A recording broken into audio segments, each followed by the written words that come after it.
गुरु प्यारी साध संगत जी राधा स्वामी जी।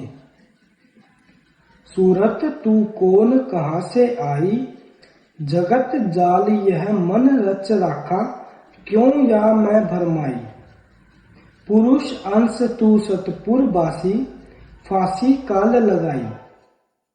आप सूरत या आत्मा को याद दिलाते हैं कि तू उस सुंदरता, शक्ति, ज्ञान और आनंद के पुंज परम पुरुष की अंश है।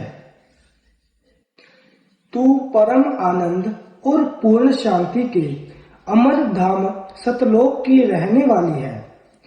तू उस देश से बिछुड़कर मन, माया और काल के इस नाशवान अक्षर भंगुर और दुखदायक नगरी में कैद हो गई है। सुनो सूरत तुम अपना भेद, तुम हम में थी सदा अभेद। दूसरे प्रसंग में स्वामी जी महाराज कहते हैं, रचना असत्य सत्य वह देशा, नहीं व्यापे जहां काल कलेशा।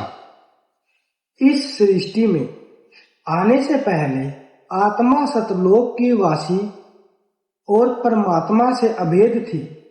वह सच्ची शांति और अस्थायी उल्लास के अविनाशी मंडल में आनंद मना रही थी। स्वामी जी महाराज का वचन है, सुख का धाम सदा सुख जहां, दुख कलेश का नाम न वहां। नई नई लीला सदा आनंद, हंस करे नित परमानंद। अम्मी कुंड जहां भर रहे भारी, पुरुष दरस का करे आहारी। नित नित लीला नई जहां की, महिमा कह लग बरनी वहां की। सतलोक पूर्ण एकता और समानता का सहज धाम है, जहां विरोध, संघर्ष, परिवर्तन, मृत्यु और इनसे उत्पन्न होने वाले क्लेश का नामो निशान तक नहीं है।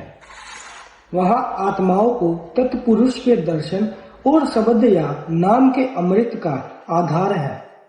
निर्मल आत्माएं वहां परम विलास में मगन है। प्रेम रूप आत्म परमात्म, भक्ति रूप सतनाम बखान। प्रेम रूप तेरा भी भाई, सब जीवन को यो ही मान। स्वामी जी महाराज कहते हैं, सूरत बूंद संत सिंध तज, आई 10वें द्वार। परमात्मा सागर है, आत्मा उसकी बूंद है, जो समुद्र की असलियत है वही बूंद की भी है। जो परमात्मा की वास्तविकता है वही आत्मा की भी है। आत्मा और परमात्मा के अस्तित्व का सार एक है और दोनों का आपस में अंश अंशी का संबंध है, जिसका आधार प्रेम है। आत्मा परमात्मा की ही तरह चेतन, ज्ञान रूप और आनंद रूप है। जाति पाति, धर्म, देश, कौम और नस्ल का संबंध शरीर से है। ये सभी संबंध समय और स्थान के बंधनों के अधीन है। समय और देश बदलने से जाति पाति, धर्म, देश के रीति रिवाजों तथा रिश्ते बदलते रहते हैं। इसके विपरीत आत्मा और परमात्मा के प्रेम का संबंध अनादि से है। यह संबंध बाहरी भौतिक अवस्था पर निर्भर नहीं है। प्रेम का यह संबंध अजर, अमर तथा अविनाशी है। यह प्रेम दोनों ओर से है और स्वाभाविक है। परमात्मा आत्मा को अपनी ओर खींचता है और आत्मा में अपने स्रोत की ओर लौटने का स्वाभाविक आकर्षण है। वर्तमान अवस्था में मन और माया के प्रभाव के कारण जीवात्मा में परमात्मा का प्रेम दब चुका है, निर्बल हो गया है। मन माया के पर्दे उतारकर इस प्रेम को प्रबल और दृढ़ बनाकर आत्मा सहज ही अपनी असल की ओर लौट सकती है और उसमें लीन होकर उसका रूप बन सकती है। आत्मा के दुखों का मूल कारण स्वामी जी महाराज फरमाते हैं, सूरत बूंद संत सिंध तज, आई 10वें द्वार। वहां से उतरी पिंड में बसी आए 9 बार। मन इंद्री संबंध कर पड़ी जगत की लार, जन्म जन्म दुख में रही बही 84 धार। सूझ भूली घर आदि की संत पुरुष दरबार। आप एक अन्य प्रसंग में कहते हैं, गोत लजाया जाति गवाई, तो भी मन में लाज न आई। प्यादों के संग इज्जत खोती, सतनाम कुल की थी गोती। करम भार सिर ऊपर लादा, घेरे फिरे काल का प्यादा। धर्मराय नित्य करे खुवारी, नरकन में भोगे दुख भारी। आत्मा सतपुरुष की अंश है। यह सतनाम के गोत्र या कुल में से है। इस मन माया के देश में आकर यह कर्म और भरम के जाल में बंध गई है। अपने किए हुए कर्मों के कारण यह 84 के चक्कर में पड़ी हुई है, नरकों के दुख भोगती है और अपने मूल को भूल गई है।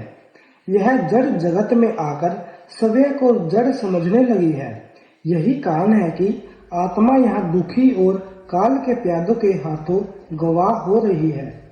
आप एक दूसरे प्रसंग में कहते हैं, यह नर देही फागुन मास, सूरत सखी आई करण विलास। मन इंद्री संग खेली फाग, उत से सोई इत को जाग। आत्मा के सब दुखों का मूल कारण यह है कि वह परम सुख के अमर निज घर की ओर से सो गई है और इस दुखदायी नाशवान घर की ओर जाग गई है। जब तक यह फिर इस ओर से सोती नहीं और उस ओर जागती नहीं, तब तक अनादिकाल से चले आ रहे इसके दुखों के नाटक का अंत नहीं हो सकता। स्वामी जी महाराज की वाणी है, चार खान चौपड़ जग रची, अड जेर से तज उत्भुजी। माया ब्रह्मा पुरुष प्रकृति, मन इच्छा खेले शिव शक्ति।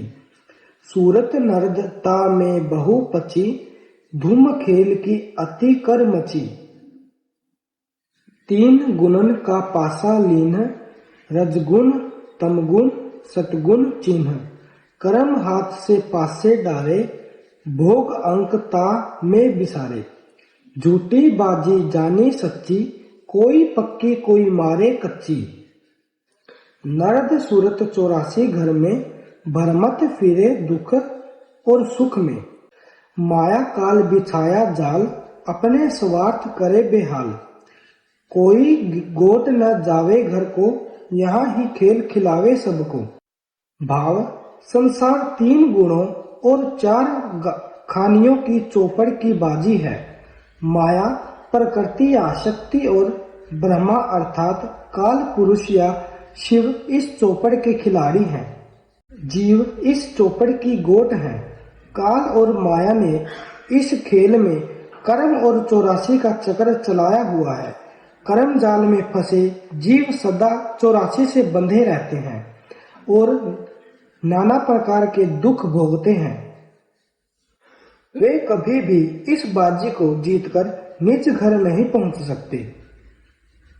काल क्या है? स्वामी जी महाराज फरमाते हैं, काल रचा हम समझ बूझ के, काल उस काल की ही पैदा की हुई शक्ति है। चाहे यह कहे कि काल ने तीनों लोकों की रचना की है, या यह कहे कि काल तीनों लोकों का शासक है, एक ही बात है। जिज्ञासु के समझ लेने योग्य बात यह है कि एक ओर तो सतलोक का निर्मल अविनाशी आध्यात्मिक जगत है और दूसरी ओर त्रिलोकी की मलिन और नाशवान रचना है। सतलोक में सतपुरुष का निवास है, जबकि तीनों लोकों की सारी रचना काल के अधीन है। इस रचना में कर्म और उसके फल का नियम प्रधान है और जीव 84 के चक्र में बंधा हुआ है। काल के अधीन होने का अर्थ है कि त्रिलोकी की संपूर्ण रचना समय और स्थान के अधीन है। यह रचना बहुत विशाल है पर अनंत नहीं है। इसकी सीमा भी है और इसका नाश भी होता है।